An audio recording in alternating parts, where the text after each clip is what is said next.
नमस्कार. ऑर्गॅनिक माहिती यूट्यूब चॅनलमध्ये आपलं स्वागत आहे. चॅनलला सबस्क्राईब केलं नसेल तर लगेच करून घ्या. बेल नोटिफिकेशनला क्लिक करायला विसरू नका. तर महिला बाल विकास विभागाच्या माध्यमातून आपलं महिला बाल विकास विभाग डिस्ट्रिक्ट लेवल जे ऑफिस असतं त्या ऑफिसला एक सूचना जारी करण्यात आली आहे. सर्व महिलांनी याची नोंद घ्या. तर तुमचा लाभ जर थांबला असेल तर कोण्या ठिकाणी जायचं हे देखील मी तुम्हाला या व्हिडिओमध्ये सांगणार आहे.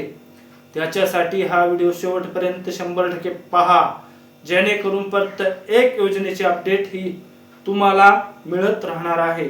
त्याच्यासाठी आपल्या ऑर्गॅनिक माहिती यूट्यूब चॅनलला सबस्क्राईब करायला विसरू नका. तर अत्यंत महत्त्वाचा विषय, मुख्यमंत्री माझी लाडकी बहीण योजनेबाबत कोणत्याही दुरुस्त्या करण्याचे अधिकार या कार्यालयास नाहीत. केवळ आपला लाभ कोणत्या कारणामुळे बंद आहे याबाबत ऑनलाईन पोर्टलवरील उपलब्ध माहिती आपणास देण्यात येईल. तरीही आपण स्वतः भरलेल्या माहितीमध्ये इथे कोणत्याही दुरुस्त्या करता येत नाहीत. शासनाकडून सूचना प्राप्त झाल्यानंतर लाभार्थ्यांना कळवण्यात येईल. हे पहिली सूचना आहे. तर आता नंबर 2चा विषय अत्यंत महत्त्वाचा आहे. मुख्यमंत्री माझी लाडकी बहीण योजनेच्या लाभार्थ्यांना अंगणवाडी सेविका मार्फत फेरपडताळणी करण्यात येणार आहे. तर अत्यंत महत्त्वाचा विषय नांदेड जिल्ह्यासाठी आहे आपला. माझ्या लाडक्या बहिणींनो, नांदेड जिल्ह्यातील मुख्यमंत्री माझी लाडकी बहीण या योजनेच्या लाभार्थ्याकडून ई-केवायसी प्रक्रिया पूर्ण करताना लाभार्थी महिलांकडून पर्याय निवडताना व इतर कारणांमुळे चुकीच्या पर्याय निवडल्या गेल्याबद्दल लाभ बंद झाल्याच्या तक्रारी प्राप्त झाल्या आहेत. या त्रुटीची दुरुस्ती करण्यासाठी लाभार्थी भगिनी महिलांकडून विनंती करण्यात येत. त्या अनुषंगाने योजनेचे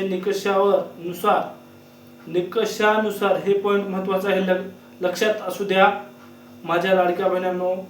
या योजनेच्या निकषानुसार लाभार्थी पात्र अपात्र आहेत याची पडताळणी अंगणवाडी सेविकामार्फत करण्याचे शासनाने 20 जानेवारी 2026 च्या पत्रान्वये निर्देश दिले आहेत. सदर योजनेअंतर्गत वय व लिंग व कुटुंबातील सदस्यांच्या नोकरी सेवानिवृत्ती संदर्भातील विहित अनुषंगाने अंगणवाडी सेविका मार्फत पडताळणी केली जाणार आहे. शासन निर्देशानुसार ई-केवायसी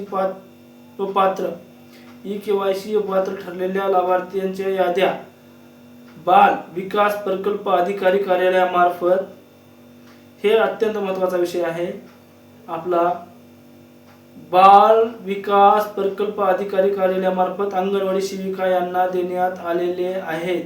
तरी लाभार्थी महिलांनी गोंधळून न जाता आपल्या क्षेत्रातील अंगणवाडी सेविकाशी संपर्क साधा. लवकरच साधा. फेर पडताळणीची कार्यवाही करण्यात येणार असून सहकार्य करायचे आवाहन महिला व बाल विकास अधिकारी गणेश वाघ यांनी केले आहे. हे परिपत्रक नांदेड जिल्ह्यासाठी काढण्यात आलं आहे.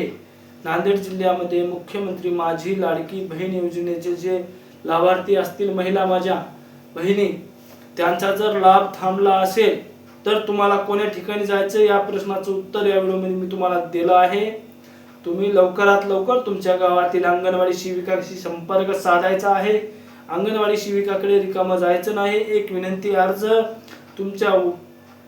तुमच्या पतीचं किंवा वडिलांचं आधार कार्ड, लग्न झालं नसेल तर वडिलांचं आधार कार्ड आणि तुमचं आधार कार्ड घेऊन जायचं आहे. आणि तुमचं लग्न जर झालं असेल तर मात्र तुम्हाला तुमच्या पतीचं आधार कार्ड घेऊन जायचं आहे.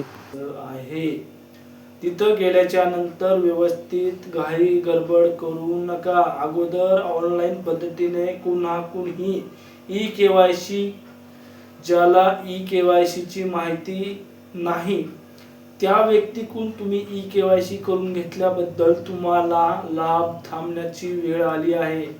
आता शासनाने एक आपल्याला ऑप्शन उपलब्ध करून दिला आहे. व्यवस्थित जा, व्यवस्थित अर्ज भरा, त्याची खात्री करून घ्या. त्याची एक ओशी प्रिंट आपल्याकडे जमा ठेवायला विसरू नका. लाडकी बहिणींनो, तुमची अंगणवाडी सेविका ते अर्ज इथंच घाळ करते किंवा निघून देते याची गॅरंटी आपल्याकडे नसेल तर त्याची एक प्रिंट काढून ओशी आपल्याकडे ठेवायला विसरू नका, जेणेकरून आपल्या अर्जाची एक प्रत आपल्याकडे राहील आणि गॅरंटी पण राहील आपल्याला आपण अर्जामध्ये काय बदल केला आहे किंवा काय माहिती शासनापर्यंत पोहोचली आहे किंवा नाही, किंवा आपल्या गावामध्ये जर डॉक्युमेंट जमा करून ठेवले किंवा ते जर आपले महिला व बालविकास विभागाकडे जर पोहोचले नाहीत तर तुमचा लाभ सुरू होणार नाही, याची नोंद घ्या. आणि आपल्या ऑर्गॅनिक माहिती यूट्यूब चॅनलला जाता सबस्क्राईब करूनच 100% जा, जेणेकरून प्रत्येक योजनेची अपडेट तुम्हाला अशीच मिळत राहणार आहे. त्याच्यासाठी आपल्या एका शेतकरी गोरगरीब मी एक व्हिडिओ आपला उद्देश एवढाच आहे की महिला घटक किंवा शेतकऱ्यांना प्रत्येक योजनेची अपडेट कशी मिळाली पाहिजे आणि त्यांना प्रत्येक योजनेचा लाभ कसा होईल, ही फक्त माझे प्रयत्न आहेत की होता होईल तेवढा लाभ हा आपल्या शेतकऱ्या पस्तोर किंवा गोरगरीब महिले पस्तोर आपल्या लाडक्या बहिणी पस्तोर पोहोचला पाहिजे. त्याच्यासाठी तुम्ही गोंधळून न जाता तुमच्या अंगणवाडी सेविकाकडे जवळच्या संपर्क साधायला विसरू नका. नमस्कार.